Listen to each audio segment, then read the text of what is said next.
Uma das coisas mais preocupantes desses últimos dias é a constatação que aquele que se converteu, que entrou numa igreja nos últimos 10, 15 anos, ou um pouco mais, a preocupação que essas pessoas não conhecem Jesus de fato. Elas conhecem dogmas, elas conhecem visões, doutrinas, e por mais que se use o nome de Jesus, pouco se fala dele. A maioria das igrejas, elas aprenderam que falando o que Jesus faz, dá muito mais ibope e interesse do que aquilo que Jesus fala, do que aquilo que Jesus ensinou.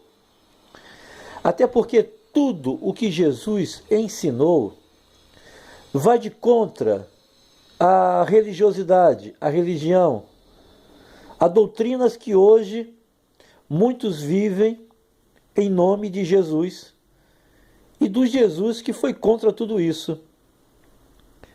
Então as pessoas estão correndo um risco seríssimo de estar numa igreja intitulada Igreja de Jesus sem conhecê-lo. Na tentação do deserto, acontece 3 fatos distintos aonde Satanás se apresenta diante de Jesus e apresenta a ele formas de tentá-lo para que ele caia, né? E não consiga assumir o seu chamado, de cumprir o seu chamado. E interessante que essas tentações que Satanás ofereceu a Jesus, a igreja, na maioria delas, tem aceitado e tem promovido essas tentações aos seus membros.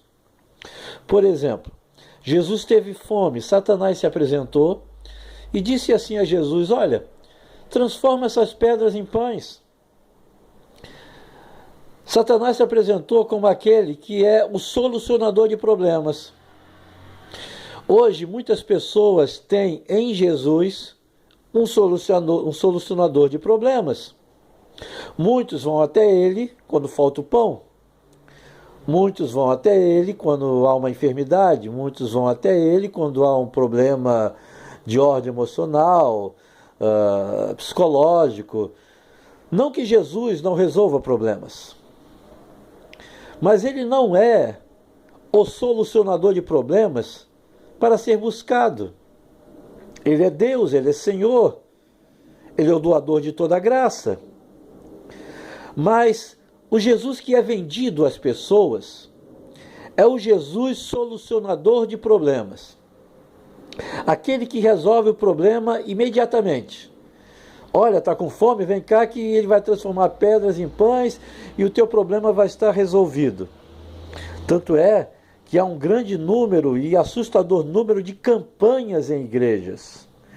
Vamos fazer campanha para isso, campanha para aquilo, e olha, se o teu problema é esse, Jesus vai resolver ele nessa campanha, nesse culto, nessa reunião.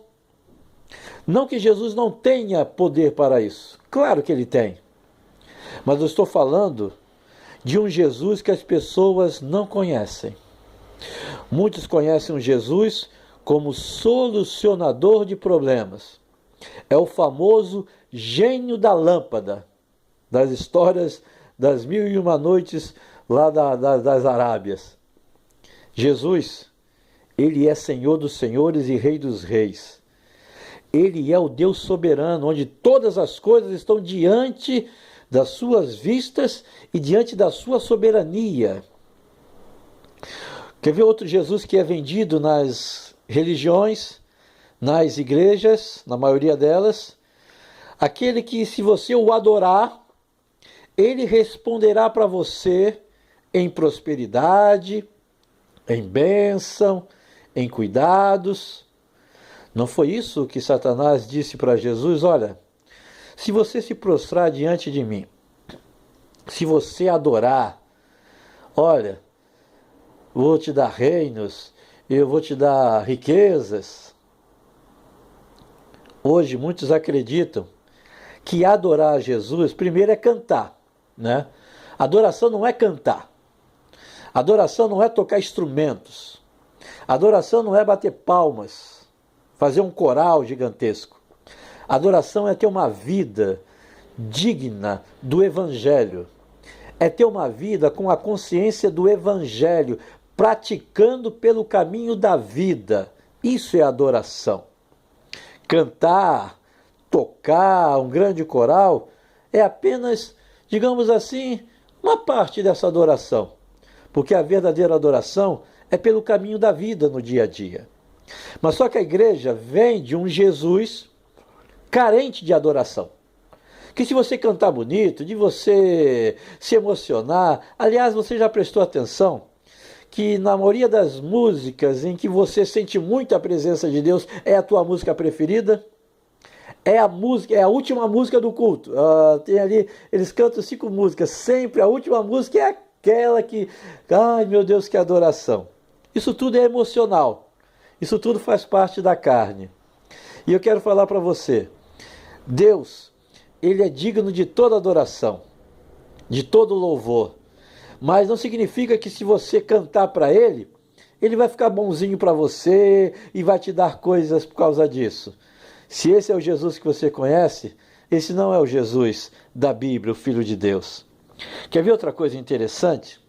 Satanás leva Jesus até o topo, até o ponto alto do templo. E ali ele fala, olha, se você saltar daqui, a palavra diz que os anjos, olha, vão te segurar, vão te proteger, e você não vai sofrer nada. E olha, se o povo vê isso, olha, eles vão acreditar em você. Satanás tem colocado muitos no alto do templo, no ponto alto do templo. Você já reparou que há uma histeria no meio de muitos evangélicos que eles querem ser cabeça? Mas precisamos ser cabeça e não cauda, tá? Mas tudo bem, mas nós fazemos parte do corpo de Cristo. E já há um cabeça, e o cabeça é Jesus. Não somos nós somos membros. Mas muitos querem ser cabeça no sentido de mandar. Eles querem ter uma posição, eles querem ser um pastor, querem ser um bispo. Ou então, se ele tiver uma loucura maior, uma esquizofrenia maior, ele quer ser um apóstolo. E o que acontece? Muitos querem estar no topo. Mas Jesus disse que se você quiser estar no topo, seja o menor, seja aquele que serve.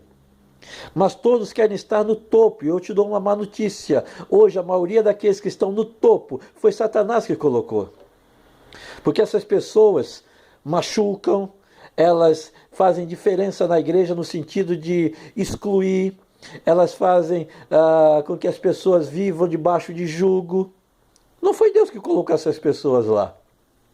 E eu quero falar para você que se você nos últimos anos entrou numa igreja dita de Jesus, está na hora urgentemente de você ler os evangelhos e comparar o Jesus que te apresentam com o Jesus dos evangelhos. E você vai se assustar. E mais do que isso, se você praticar, se prepara, a maioria dos evangélicos vão estar contra você. Talvez serás expulso da igreja que você está. Será considerado rebelde, será considerado aquele que quer fazer confusão. E olha, Jesus sempre fez isso. A mensagem de Jesus abala estruturas religiosas, todas elas. A mensagem de Jesus abala hoje também a maioria das estruturas das igrejas evangélicas, que de evangelho não tem absolutamente nada.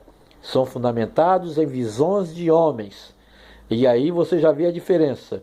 A igreja do fulano de tal, a igreja do Beltrano, porque de Jesus não tem absolutamente nada. Voltemos ao Evangelho.